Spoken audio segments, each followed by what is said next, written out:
우리에게 좋은 일이 일어납니다. 아멘. 우리 온 마음 다해서 우리 하나님을 사랑하십시다. 아멘. 인생을 살면서 가장 힘든 것 중에 하나는 오래 참는 것입니다. 바울은 고린도 전서 10장에서 사랑이 뭐냐? 뭐죠? 사랑은 뭐부터 시작해요? 사랑은 오래 참고입니다. 근데 사실 첫 문장부터 걸릴 때가 한두 번이 아니에요. 참아야지, 참아야 하다가도 어떤 사소한 참고 때 터져갖고는 그만, 나는 이것밖에 안 되는구나. 스스로 좌절하고 스스로에게 절망할 때가 사실은 한두 번이 아닙니다. 조금만 참으면 되는데 그걸 못 참아갖고 터뜨려 놓고 나서는 제 가슴을 치고 그럴 때가 사실 우리가 있지 않습니까? 그런데요, 이것보다 더 힘든 게 뭐냐면은 마치 인생이 내게 등을 돌리고 돌아앉은 듯한 느낌. 앞이 캄캄하고 앞이 보이지 않을 때 하나님의 시간에 하나님께서 하나님의 방법으로 응답하실 때까지 하나님을 기다리는 것은 어쩌면 더 어려운지 모르겠습니다. 이것은 참으로 쉬운 일이 아닙니다. 믿음의 사람 다윗도 역시 예외가 아니었습니다. 오늘 본문은 이렇게 시작되고 있습니다. 다윗이 라마 나요스에서 도망하여 요나단에게 이르되. 근데 사실 오늘 여기까지 스토리를 살펴보면요, 참 기가 막힌 스토리입니다. 어느 날 그 유명한 하나님의 사람 선지자 사무엘이 자기 집을 찾아와요. 자기는 거기에 다윗은 초대받지도 못했어요. 그런데 다 불러오라고 하더니 생각지도 못하게 기름을 부어준 거예요. 이건 뭐냐? 차기 왕이 된다는 표시거든요. 그날부터 그야말로 천지개벽이 됐습니다. 갑자기 사울이 너 왕궁에 불러갔어요. 가니까 네가 수금을 타라는 겁니다. 사실 무명의 양치기에서 그 왕 앞에서 수금 탄다는 게 사실은 보통 일이 아니에요. 굉장히 긴장되는 시간이겠습니까? 그러는 어느 날 아버지 신부놈으로 전쟁터를 간 겁니다. 형들 보러 간 거죠. 각본이 없이 골리앗이 나타나고 골리앗이 이스라엘을 모욕하는 걸 듣고 의기 충만해 갖고는 그걸 쳐 죽여버리고 말았어요. 그때부터 그의 인생은 한날에 바뀌어지고 말았어요.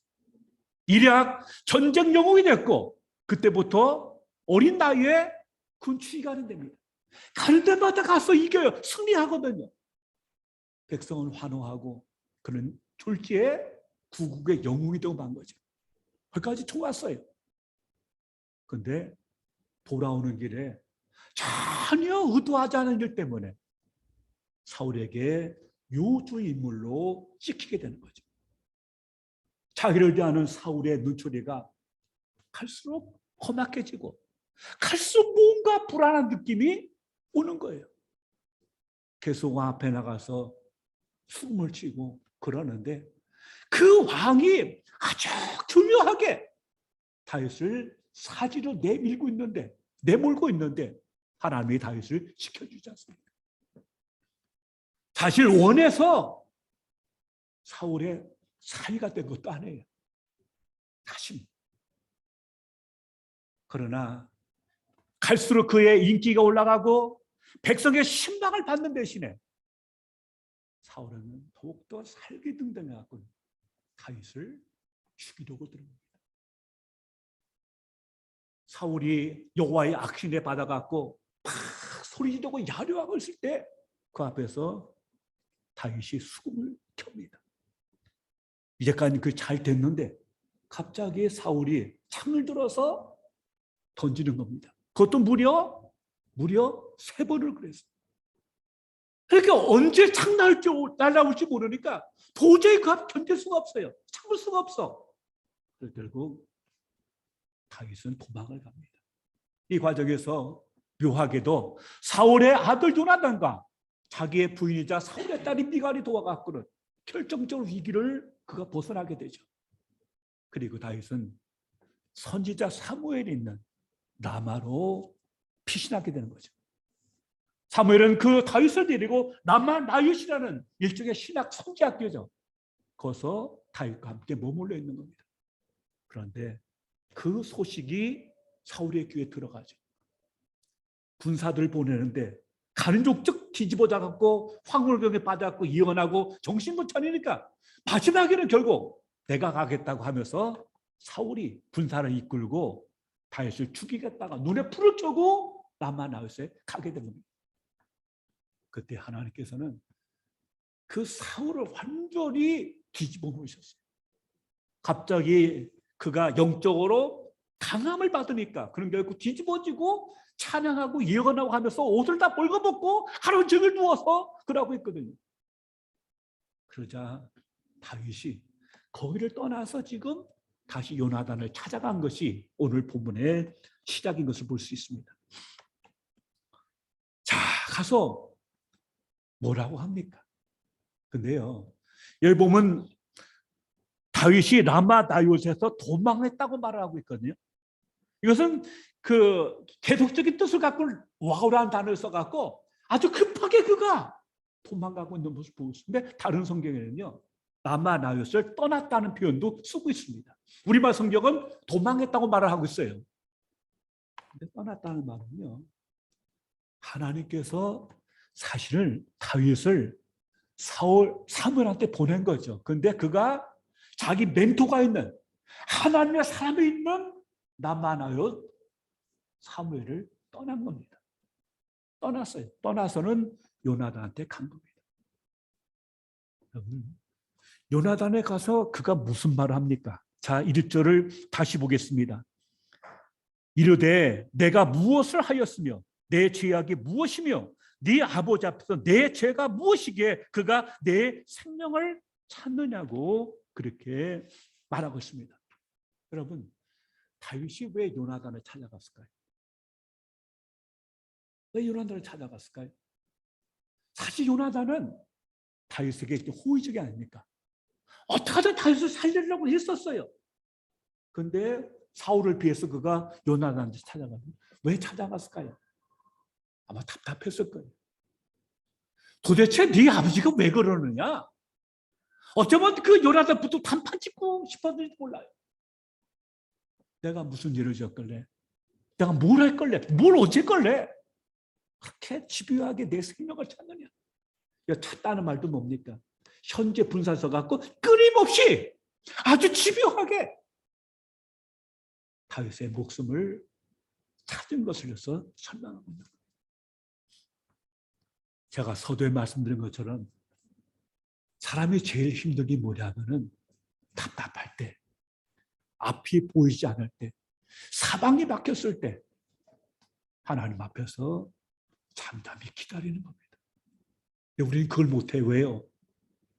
눈에 보이지 않는 하나님보다는 뭔가 눈에 보이는 실체를 찾아서 움직이지 않으면 내가 가깝게 미칠 것 같아. 죽을 것 같아.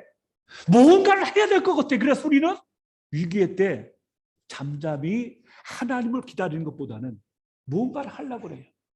사람을 찾아가 묻든지 뭘 하든지 어쨌든 그 위기를 돌파할 무엇을 하려고 액션을 취하는데 그게 사실은 별 효력이 없어요. 그러나 우리는 그걸 못하기 때문에 결국은 떠나서 다윗처럼 라마 나옳을 떠나서 요나단한테 가는 거죠. 뭔가 속이 답답하거든. 왜 그러냐? 뭐 때문에 그런 날을 못 살게 우냐? 뭐 때문에 내 생명을 찾느냐고 안타까워서 말을 하고 있는 겁니다. 오늘 1절에 보면 나라는 단어가 몇 번 나옵니까? 다시 보세요. 내가 무엇을 하였으며 내 죄악이 무엇이며 네 아버지 앞에서 내 죄가 무엇이기에 그가 내 생명을 찾느냐? 몇 번 나와요? 내가? 몇 번 나옵니까? 4번 나오죠. 한 절 구절 속에 나라는 단어가 4번 나와요. 그건 뭡니까? 그냥 다윗이 굉장히 격앙되어 있어요. 우리가 스트레스를 받게 되면요, 자기한테 빠져요. 자기한테 매몰돼요. 거기에 빠지면 빠질수록 우리는 앞이 안 보여요. 아무것도 안 보여요. 그래 푹 빠져갖고는 그것을 헤어나지 못할 때가 많이 있는 것을 보게 되는 것입니다. 나로 가득 찬 거예요. 도대체 내가 뭘 어떻게 있길래 그렇게 하느냐고 하소연을 하고 있는 것입니다. 이 자기 몰입이 사실은 굉장히 위험한 겁니다. 잘못 빠지면 자기 연민에 빠지고요. 결국 길을 잃어버리고 나라는 것에 함몰될 수밖에 없는 거죠. 그런데 여러분, 왜 하나님은요, 다윗에게 기름을 부어놓고는 이렇게 고통 가운데 내몰고 계십니까? 왜 끊임없이 사선을 넘어야 합니까? 여기서 말하는 내 죄가 뭐냐는 말은요, 두 가지 뜻이 있습니다. 내 죄악이라는 말은 뭐냐면 내가 마음의 동기입니다. 내가 내적으로 사울을 해야 할 아무것도 하지 않았다는 겁니다. 죄라는 말은 그냥 드러난 행동을 말하고요. 내 죄악이라는 말은 내가 마음의 품목을 말하고 있거든요. 다시 말씀드리면 무슨 얘기입니까? 나는 마음으로도 당신 아버지 사울에게 조금도 해야 할 의도를 가지지 않았다는 말입니다. 뿐만 아니라 나는 외적으로도 어떤 행동도 액션을 취하지 않았다는 겁니다.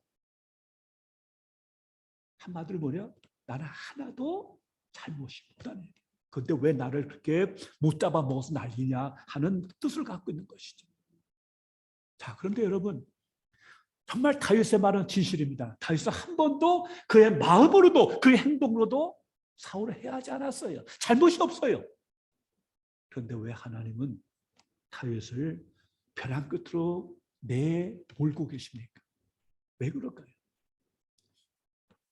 하나님은 어떤 사람에게 한 시대와 역사를 맡기기 전에, 그에게 사명을 맡기기 전에 그의 성품을 먼저 다듬습니다. 이 말은 뭐냐?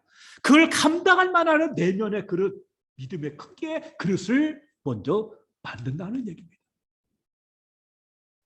그래서 그가 그 사명을 온전히 감당할수록 내면의 그릇을 키우기 위해서 때로는 고난으로 내모는 경우가 종종 있습니다. 그 대표적인 사람 누굽니까? 바로 모세입니다. 모세는 히브리 백성이지만은 기가 막힌 섭리 가운데 40년을 애굽의 공주의 아들로 입양돼서 애굽에서 가장 호화로운 그 로얄 패밀리에 속해갖고 40년을 보냈습니다.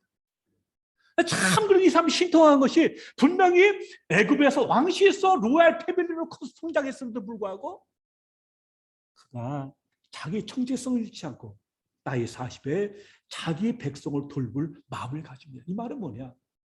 종살이하는 히브리 백성을 구원하고자 하는 거룩한 비전을 품었다는 얘기입니다. 그 얼마나 귀한 겁니까? 그런데 그가 하행한 건 뭡니까? 어느 날 자기 동족인 히브리 백성을 해치려고 하는 애굽 관리자를 쳐죽여서 모래 파묻은 게 전부였거든요. 근데 그게 드러났어요. 그러니까 바로가 모세 잡으라고 하니까, 잡아들이라고 하니까 어떻게 해요? 그냥 도망간 거예요. 미디안 광야로. 그리고 그런 40년 동안을 미디안 광야에서 이름 없는 목동이 되고 맙니다. 그 화려한 과거, 그 엄청난 비전, 자신만만한 혈기방대한 삶은 40년의 광야에 다 쓰러지고 맙니다.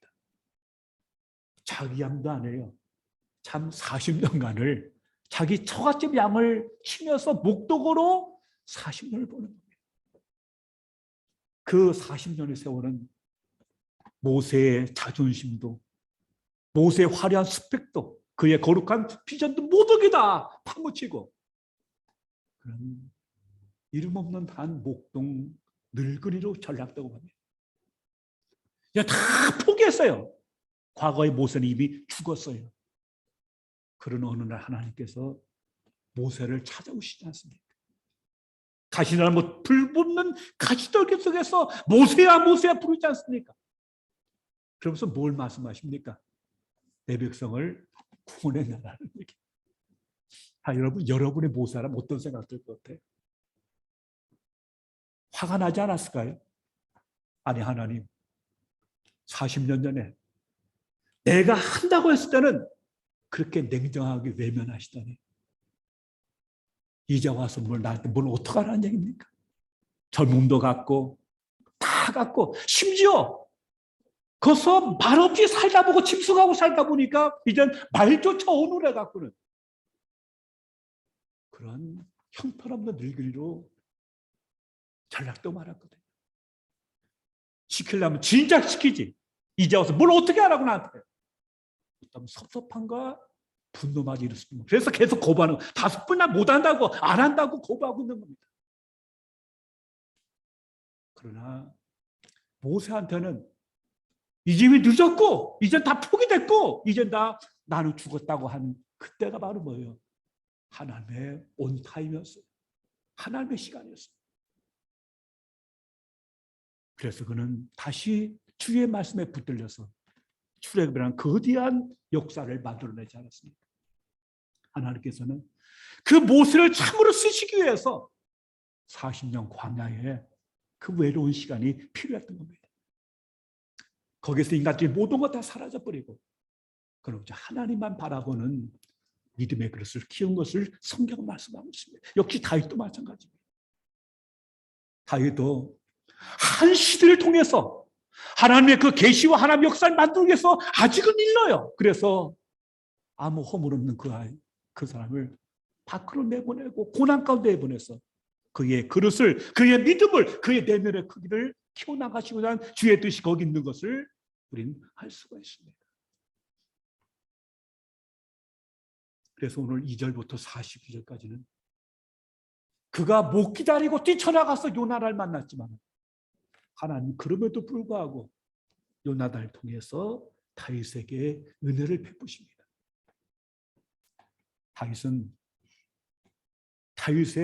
요나단은 다윗의 그 말을 듣고는 그걸 충분히 이해하죠. 그리고 내가 내 아버지를 살펴서 정말 아버지의 본심 뭔가를 내가 파악한 다음에 너한테 알려주겠다고 약속을 합니다. 초하루 식사 시간에 다윗이 안 보여요. 무슨 일이나 보지 하고 그날 그냥 넘어갑니다. 둘째 날도 안 보여. 묻죠. 이세의 아들이 어디 갔냐? 그때 요나단이 말하죠. 실은 그가 베들레헴에 갔습니다.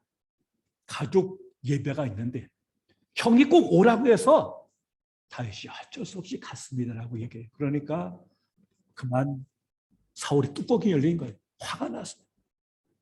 그러면서 그 다윗을 두둔할 요나단에서 아주 크게 화를 냅니다. 그러니까 요나단이 도대체 다윗이 무엇 잘못했어요? 왜 그러십니까? 하니까 화가 난 나머지요. 이번에는 창을 들어서 자기 아들한테 창을 던져버렸어요. 그만큼 사울의 본심은 뭐예요? 다윗을 죽여버리겠다는 겁니다. 왜 그래요? 그는 사무엘 선지자가 당신이 아니라고 했음에도 불구하고 그거 다 무시해버리는 거예요. 내가 이 권력을, 왕권을 내가 지키고 누리다가 내 아들 요나단한테 물려주겠다는 것이 사울의 유일한 관심이죠. 그렇게 볼 때는 이 떠오르는 다윗을 제거하지 않으면 그게 안 되기 때문에 목숨 걸고 다윗을 죽이려고 달려는 거죠. 그러니까 요나단 그걸 알고 화를 내며 일어나왔거든. 결국 그 사실을 다윗에게 알려줄 겁니다. 그러면서 시동환을 데리고 나와서 이미 미리 약속됐죠. 에살 바위 앞에서 거기에 다윗이 숨어 있는데 화살 쏴갖고 만약에 아버지 사울이 좋은 뜻 갖고 있으면 그 바위에 미치지 못하게 화살 쏠 것이고 너를 죽일 생각이었다면 그 바위 너머로 화살 쏠 것이다. 미리 약속이 된 거거든요. 기다리고 있는데 다윗이 보니까 저기에서 요나단이 와요. 시동 하나가 딸려와요. 그리고 드디어 요나단의 화살을 땡깁니다. 얼마나 다윗 마음이 어땠을까요? 여러분이 다윗이라면 어땠을까요? 과연 저 화살이 앞에 떨어질 거냐? 넘어갈 거냐?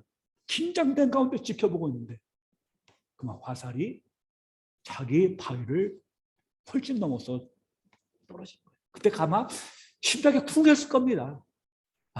안 되는 거예요. 결국 요나단은 시종을 시켜서 화살 가까우고 활 가까이 먼저 보내고 두 사람이 만나서 눈물의 이별을 하는 것이 오늘 본문 42절입니다. 둘이 언약을 합니다. 그리고 너와 나 사이에, 내 자손과 내 자손 사이에 언약을 맺어서 서로를 해하지 말고 서로를 지켜줄 것을 약속하고 눈물로 결국 끌어안고 울다가 각기 제갈 길을 가는 거죠. 여러분, 근데 여기서 중요한 질문이 있어요. 왜 요나단은 다윗을 도울까요? 냉정하게 말하면 말입니다. 사울 왕을 이어서 요나단의 장자거든. 그러니까 뭐예요? 차기 왕 공순이에요. 인간적으로 본다면은 요나단은 한테 다윗은 뭡니까? 제거해야 할 정적 1호죠. 그렇잖아요. 경쟁자니까. 저 다윗이 있는 한 내 왕권, 차기 왕권조차 흔들릴 수밖에 없어요. 그걸 요나단이 알아요. 그럼에도 불구하고 요나단은 왜 다윗을 도울까요? 워낙 호의나 그럴까요? 아니면 권력욕이 전혀 없는 백치 같은 사람이라서 그렇게 할까요? 뭐 그런 면도 있을 수 있겠죠. 그러나 좋은 사람이니까. 근데 그게 아닙니다. 요나단은 하나님의 뜻이 내가 아니라 다윗한테 있음을 알았어요.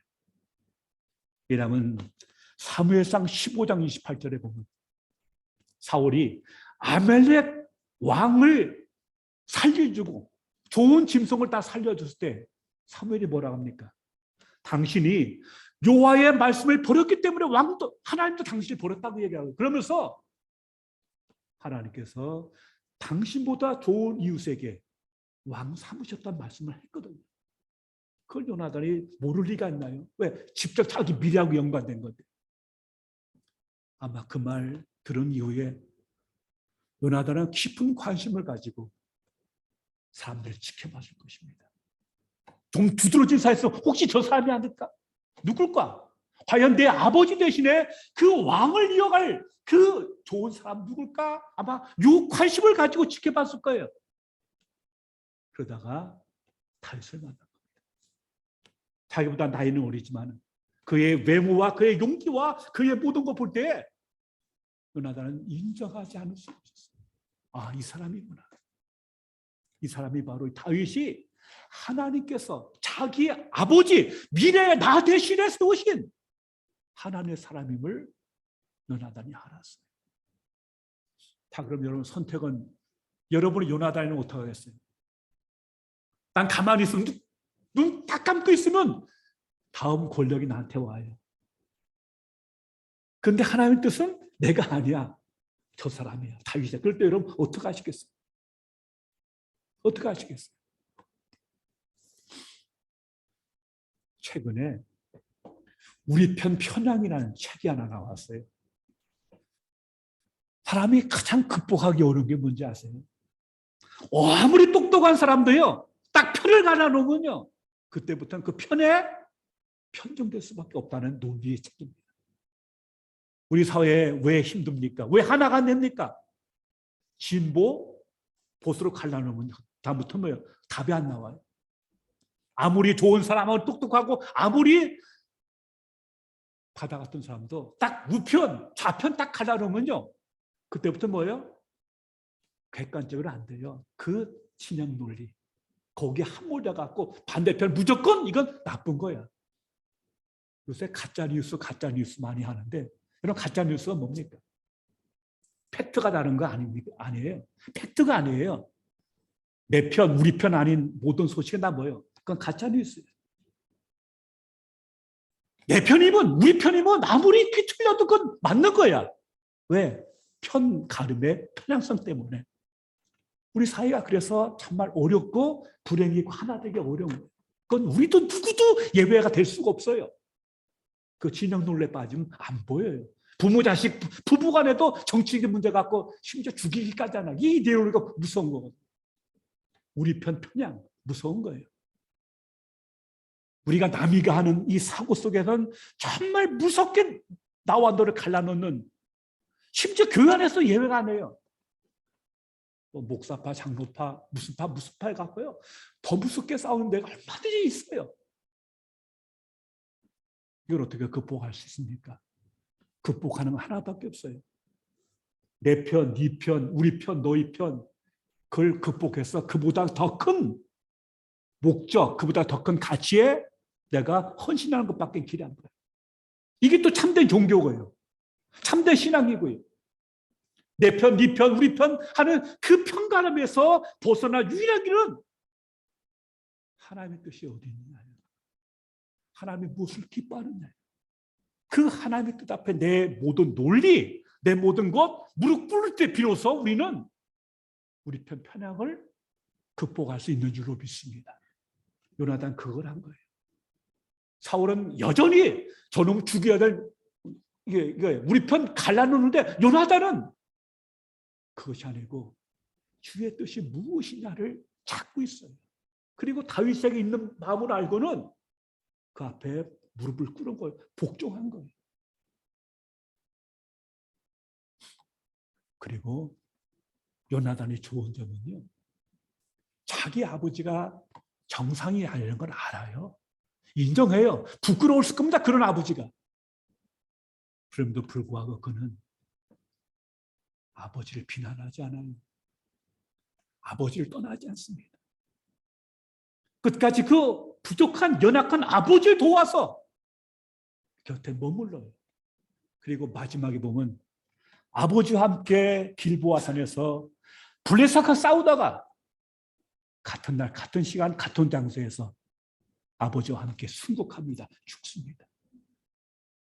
이게 요나단의 참 믿음의 모습입니다. 요즘 교회를 떠난 사람들이 종종 있어요. 그들을 가리켜서 가나안 성도라고 합니다. 그들은 말은 똑같아요. 교회가 교회답지 않다는 겁니다. 목사가 목사답지 않고 장로가 장로답지 않고 교회가 교회답지 않아서 난 교회를 떠난다고 그렇게들 얘기합니다. 논리 정연합니다. 맞는 얘기입니다. 현실의 교회는 다 불완전합니다. 천사들이 모인 장소 아니거든요. 정말 연약한 부분이 있어요. 그런데 가나안 성도의 많은 부분은 다 그런 건 아니겠지만 지극히 부정적인 사고를 가지고 있고 그만큼 자기 중심적입니다. 여러분, 교회의 연약한 모습이 보입니까? 목사의 연약한 면이 보입니까? 어느 장로의 부족한 면이 보입니까? 그러니까 비난하고 비판하고 그런 게 아니고 그 연약함을 끌어안고 그를 위해서 도와주는 것. 마치 요나단이 부족한 아비를 도와서 끝까지 머물면서 아버지 도왔던 처럼 그게 바로 믿음의 자세가 아닐까요? 예수께서 22장 30절 보면 이런 말씀이 있습니다. 이 땅을 위하여 성을 쌓으며 성 무너진 데를 막아서서 나로 하여금 멸하지 못하게 할 사람을 내가 그 가운데 찾다가 그 사람을 찾지 못했다고 하나님을 탄식하는 장면입니다. 여러분, 하나님을 찾은 사람 어떤 사람입니까? 성 무너진 것을 보고 무너졌다 나쁘다 그렇게 비판하고 그런 게 아니고 그 무너지는 성벽을 등으로 막아서 성벽이 무너지지 않도록 하는 사람을 하나님이 찾고 있다는 거예요. 교회가 무너집니까? 무너진다고 욕하고 비판하는 게 아니고 그걸 어떻게든 등으로 매갖고 무너지지 않도록 돕는 사람, 이게 하나님을 찾는 사람입니다. 그런 면에서 요나단은 참 믿음의 사람이었던 것을 볼 수가 있습니다. 그리고 요나단 다윗과 함께 다윗이 왕될 걸 알았기 때문에 둘 사이에 언약을 맺습니다. 너와 나 사이에 그리고 네 자손과 우리 자손 사이에 언약을 맺어서 서로 헤어지지 않고 세워줄 것을 약속합니다.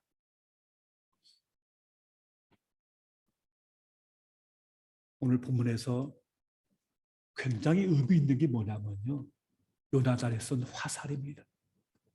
화살이 에셀바위를 넘어갔어요. 그래서 화살은 어떤 걸 의미합니까? 어떤 메시지, 어떤 표시입니까? 쏜 것은 요나단이지만 하나님은 요나단의 화살을 통해서 주는 메시지 뭐냐면 너는 이곳을 떠나라는 얘기입니다. 떠나가라는 얘기예요. 여기 머물러 있다가는 머뭇거리고 안주하려고 하다가는 내일도 왕관도 미래도 없다. 지금 떠나라는 메시지입니다. 그가 인간적으로다가 요나단 찾아온 것은 혹 부족하지만 그걸 통해서라도 그에게 분명히 메시지 좀 떠나라는 겁니다. 떠나라. 그러나 여러분, 마지막 남은 인간적인 줄이 요나단이었거든요. 요나단 떠지고 그가 어디 갑니까? 갈 데가 없어요. 천지 사방에 갈 데가 없어요. 의지할 데도 아무도 없어요. 이제는 온 백성이 다 적이에요. 이제는 남은 건 하나밖에 없어요. 하나밖에 없습니다. 이제 하나님밖에 없어요. 하나님밖에 의지할 사람이 없어요. 시편 59편은 그 상황에서 다윗이 쓴 글입니다. 거기 보면 참말이라고 나와요. 정말 많은 고토가 쭉 나오는데 쭉 나오다가 9절에 가서 비로소 그가 이런 말합니다. 하나님은 나의 요새시니 그의 힘으로 말미암아 내가 주를 바라리이다. 그를 둘러싼 모든 환경은 온통 뒤돌았어요. 등 돌렸어요. 외면합니다. 우리 죽이려고 달라들어요. 그러나 내가 주를 바란다고 다윗은 고백하고 있습니다. 의지할 때는 하나님밖에 없습니다. 그가 잘못해서가 아닙니다. 하나님 그를 통해서 한 시대를 구원하고 새 역사를 만들기 위해서 그를 이렇게 훈련시키는 겁니다. 고린도후서 1장 8절 9절에 보면 바울이 그렇게 고백합니다. 너무나 어려워서 마음에 사형 선고를 받았다고 말합니다. 사형 선고 그렇게 힘들었다는 얘기죠. 정말 이제 죽는구나 하는 데까지 갔다는 얘기예요. 사망의 음식 골짜기까지 들어갔다는 얘기입니다. 바울이 죄를 지어서가 아니에요. 잘못해서가 아닙니다. 근데 왜 하나님이 다윗이나 바울을 그 죽는 사망의 골짜기까지 밀어놓습니까? 그래 이렇게 고백합니다. 이는 나로 하여금 온전히 하나님만을 의지하게 하려 합니다. 하나님만을 의지하게 하려 합니다. 그래서 철저하게 광야 그 외롭고 황량한 곳에서 인간 놈이 하나도 없는 곳에서 오직 하나님만 바라보고 하나님만 의지하고 하나님만 소망을 두고 살면서 그러한 온전히 하나님의 산업 만들기 위해서 이 같은 광야를 허락하신 줄로 믿습니다. 그러나 마지막 알아야 할 것은요.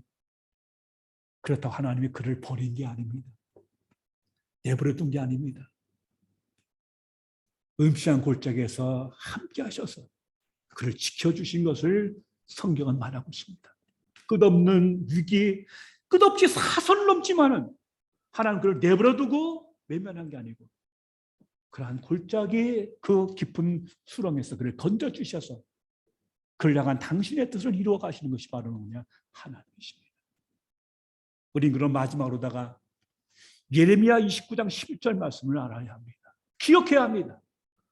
앞이 보이지 않을 때 사방의 인생이 나를 등지고 앞이 보이지 않을 때 너희를 향한 나의 생각은 내가 하나니 재앙이 아니라 희망이요 너희 장래에 희망을 주는 겁니다. 재앙이 아니라 평안이고 너희 장래에 희망을 주려는 것이라는 하나님의 말씀 우리가 기억해야 될 것입니다. 다시 말씀드립니다. 너희를 향하신 나의 생각은 내가 하나니 재앙이 아니고 평안이요 너희 장래에 희망을 주려는 것이니라. 믿으십니까? 아멘. 이 말씀 하나 붙들고 광야를 넘어갈 때 그 끝은 사망이 아니고 그 끝에 다윗을 향하신 주의 뜻이 온전히 이루어지는 복된 주의 은혜가 함께할 줄로 믿습니다. 왜냐하면 하나님은 모든 것을 합력해서 당신의 사랑을 종을 위해서 선으로 만들고 선으로 역사하시기 때문입니다. 이 은혜가 함께 하시기를 주님의 이름으로 축원합니다. 기도합니다. 아버지 하나님 고맙습니다. 앞이 보이지 않을 때 삶이 나를 속이고 나를 등지고 하늘 아래 의지할 데 없을 때 하나님 눈을 들어 주님 바라보고 주님 의지하고 믿음의 줄을 놓지 않고 나가는 삶이 될 수 있도록 은혜 더해 주시옵소서. 모든 걸 함께 손을 만드신 하나님을 붙들고 우리에게 재앙이 아니고 평안을 주시고 우리 장래에 희망을 주시는 그 하나님 의지하면서 오늘 건너야 할, 오늘 우리가 감당할 광야를 능히 지키게 하시고 하나님 영광 돌리는 더욱더 믿음의 그릇을 키우는, 그래서 한 시대에 또 우리의 사명을 감당할 수 있는 우리 모두가 되게 하여 주시옵소서. 예수님 이름으로 기도하옵나이다. 아멘.